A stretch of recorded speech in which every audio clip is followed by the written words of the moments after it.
you let a Mountie or a Mountaineer go in there with a gun and start shooting blanks every time they have a big run or something like that, like they've done over the years, you're going to scare people. You may scare your own opponents. Kidding aside, though, Kansas, I think right now has the egg on their face with a couple lousy performances, including a home loss at Long Island. Really need to save face here, and I think they'll have no problems getting by the Mountaineers, even though the game is in Morgantown. So if we revisit IU and Purdue again here, and let's go down by the X's and the O's. I mean, IU has to win this game. We talked about the polished turd against Nebraska. We talked about this. We talked about that. The key word here, though, Tom, is go ahead. not has to win this game, needs to win this game. So that's the needs key to word. win, Because, like I said, if they want to be legit when we get to the tournament, these are the type of games that they should have no problems winning. Well, let's see what happens. I mean, I'm going to be watching myself, so we'll see what happens. You know, we got another game coming up here. Obviously, another North Carolina team, Wake Forest, against number 9 Virginia Tech. Here's what a lot of people don't understand about Virginia Tech. If you can block them on the 3, that's okay. They'll get you on the charity line. If you can stop them on the charity line, that's okay. They can get you defensively. I get what I'm saying with Virginia Tech. They're one of the few. You okay? Yep. Okay. They're one of the few teams that I see outside of Duke. Virginia Tech is one of the few teams that are literally firing on every cylinder, and you have to beat them on every part of the game. Wake Forest is going to have a tough time today against number 9 Virginia Tech. Well, keep in mind, this is the same Wake Forest team that humiliated NC State earlier this week. So, Danny Manning, they have flashes of brilliance, but again, I don't think it's going to be enough. Virginia Tech has started to figure out things. It's finally putting the pieces together after several years of mediocrity post Seth Greenberg. Should have no problems winning this game. I don't think Wake Forest has another big performance explosion in their bank to reveal at this point. Even though, you know, we've had teams come out flat. I mean, it is competitive ACC, don't forget. But Wake, I don't think, has got another one in their pocket. The Hokies should get this victory coming up here this afternoon in Blacksburg. Being an IU guy, I'm going to be watching this game coming up here also at 4 o'clock today.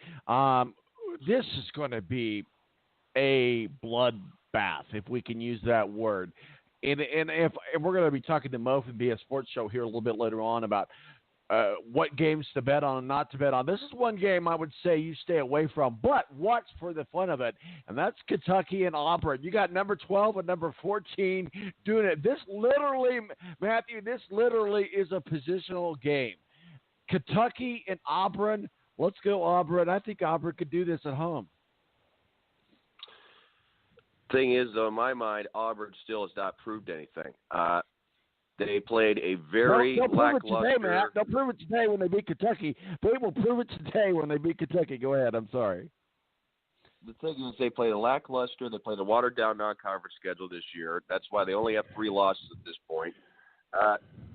Yeah, they got decent stuff there, but the thing is, there is still a lot of recruits in there. They had the big recruiting classes. They still have not been able to meet the demands that they were supposed to be hitting at this point, right for the word go. That has not happened yet. And Kentucky, I think, right now, keep in mind with Kentucky, every time they go one and done with all these players, it takes them a little time to get the wheels going. I think they've gotten over the bumps. I think now they should be much more competitive than their number 12 ranking should attest them to be. And like I said, that's why I think the game against Tennessee is going to be an ultimate tell-all as to how good Tennessee is. I don't think a lot of people think this game is going to be close, but I think this is going to be an easy victory for Kentucky this afternoon. Wow, hot take from Matthew Embry right there. Easy going for, like for the Wildcats. Auburn is overrated. Kentucky is underrated. That's all I will say. You know what? I'm not going to necessarily argue with that point, but I would say the fact that you think this is going to be a non-close game. I think this is going to be one of the closest games we're going to see all weekend. All right, let's move on over to... It'll be close for maybe 35 minutes, but I think in the last 5 minutes, Kentucky's going to take control of this ball game. I am going to publicly shame you on social media later. No, I'm just kidding, Matthew. I wouldn't do that. So let's move on to two exciting Texas. Go ahead. Don't worry, I can take it. I know you can. I can take it. I know you can. Let's move over to two other exciting Texas teams. I like Texas Tech. I have to admit that I'm a bandwagon Texas Tech Red Raider fan, going back to when Bobby Knight left IU and Wichita Tech. But Texas Tech is still a very good team. They're ranked number 18, but they go against the Baylor Bears. And here's the thing about Baylor. I like Baylor a lot in this matchup because Texas Tech has not been doing what they need to do to beat a Baylor team. Baylor team sneaks up on you. They're like a Long Island iced tea. They just sneak up on you, and before you know it, you're knocked on your ass. So I think Baylor could beat Texas Tech in this. I really, really, really do. Well, Baylor, yeah, the Kansas game, Kansas absolutely played horrendous in that ball game. I think that's the only reason Baylor stayed in. Yes, it's a solid team under Scott Drew, but if you're looking for a Baylor team to cheer right now, it's the women's basketball team right now under Kim Balke that just wiped out UConn. The women's basketball, don't you, Matt? Go ahead. I just don't see it with this Baylor team. I think if Kansas had minded their business, that would have been a no contest right there.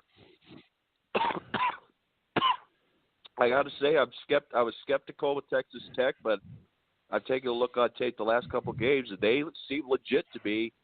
This is a team in Lubbock that has not had many things to write home about, but this is a team I think that is legit. They can give Kansas a run for the first time in several years in the Big 12. Whether or not they can win a Big 12 championship, that's still a question mark in my mind, but I think this is a much better team than they have had the last several years. And while Baylor, yes, is consistent, I don't think Baylor's got enough in the tank here to stop the boys from Lubbock today.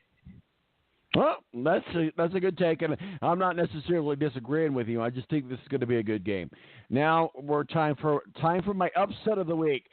Drum roll, please. Upset of the week. Here's what's going to happen.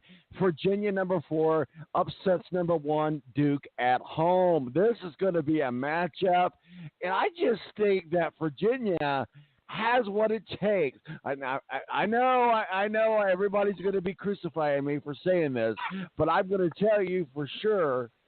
This is my blood bank bet. You will put your money down on Virginia for a win or loss, not necessarily on the point spread. I don't know what that is. I don't have that up right now, but Virginia goes into Duke and says, "Hey, We're still here. We're ranked number 4. You're ranked number 1, and you're going to be ranked number 2 because Virginia's going to win. I mean, Virginia's going to win, and Michigan's going to win, and that's going to take care of that. Duke and Virginia today is going to be the upset of the week. Well, I wouldn't call it much of an upset considering Duke's already lost at home this week to Syracuse. And you know Krzyzewski's going to have this team fired up. What I would like to see Duke do is try. I was just going to say, Syracuse is try to run and gun a little bit on Virginia so Virginia doesn't take the air out of the ball that they normally do. I think that's why they lost to UMBC. UMBC was able to get run and gun chances and get inside the lane. I'd like to see some of these other teams try to do that against Virginia and see if they can get them into a faster game where they're not used to scoring the ball as often as they normally do. I mean, this is a team that usually scores in the 50s or 60s as opposed to the 70s, 80s, or 90s. So if Duke can get on a roll, and obviously, hello, Zion Williamson, are you hearing me here? I think Duke can find a way to get the job done here against UVA. And I think right now, if you talk about UVA, they need a big performance, I'd say, for both Kyle Guy and Tyre Jerome if they want to escape Cameron Indoor. They're probably going to have to score more points than they're used to scoring, I think, to beat Duke because Krzyzewski's not going to be thrilled if Duke loses 2 games in a row at home.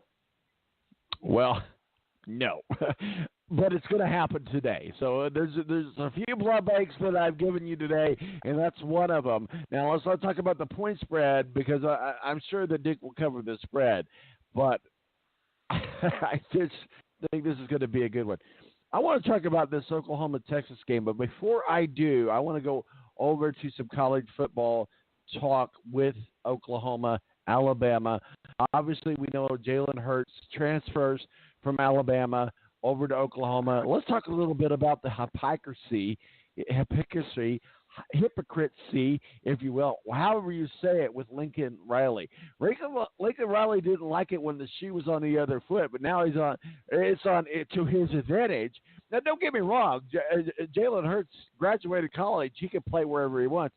Whenever you graduate college and you still have some eligibility, I firmly believe, and we could get into the debate of college transfers, he can play wherever he wants. And I think this is a good opportunity for Jalen Hurts. I think it's a good opportunity for Oklahoma. I think this is probably the only opportunity that he has to win a championship. But I want to talk about the hypocrisy of Lincoln Riley and this transfer. This has been big news all week long. What are your thoughts? Jalen Hurts transfers from Alabama over to Oklahoma, obviously, in hopes of winning a national championship. Well, the writing's on the wall. Oklahoma has a high-powered offense, and there's an opportunity now that Kyler Murray is headed to either NFL or Major League Baseball next year.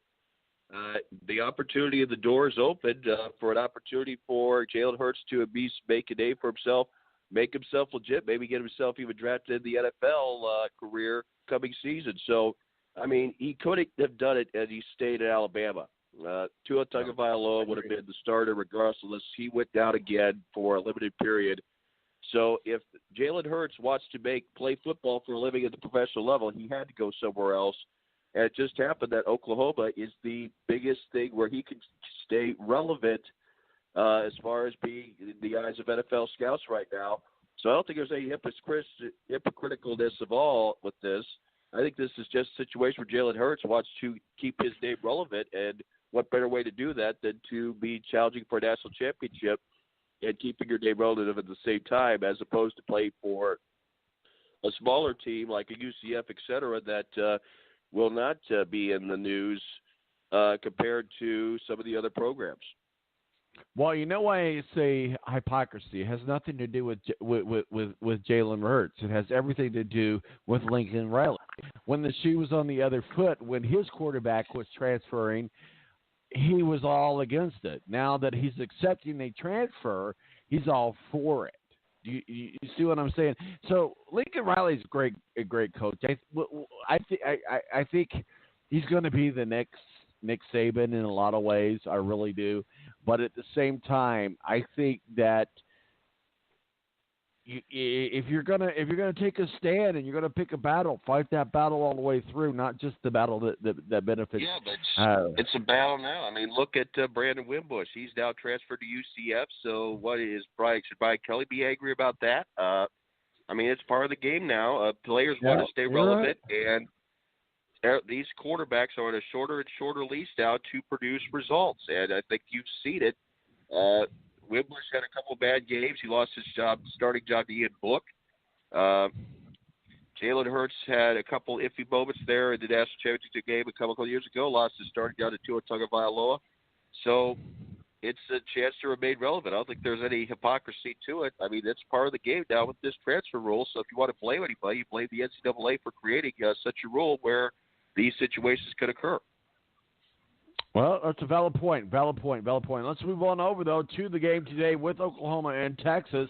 Obviously, number 20, Oklahoma against Texas. I'm kind of we're still, I say early. It's not March yet. That's why I say we're still early. But we're still deep into the NCAA season, and I don't see a spark of life from the Texas Longhorns, and they take on Oklahoma at home. I just don't see where the Longhorns win this game. At 10-7 right now, they lose this game. They drop to 10-8. I think right now that kisses any chance they have to make the NCAA tournament at this point. They have to find a way to win a game because they don't have really a quality win on their record at this point. Oklahoma, those got a lot of firepower. It's just right now, can they be consistent? I think the consistency factor has been the thing that's held them back a little bit. And while they've lost 4 games at this point of the season, if they could be a little more consistent, I'd say they could be a potent threat as a 4 or 5 seed in the NCAA tournament. They just need to be more consistent. I'd say one way to do that is get a quality win against Texas this afternoon. And then, of course, the opportunities come up when you got chances against Texas Tech and Kansas down the road. We talk about consistency. And one team that is consistent and one team that isn't, and that's Houston is not consistent, and South Florida is consistent. I'm kind of looking at another Is this an upset? No. Is this going to shake the world? No. Is this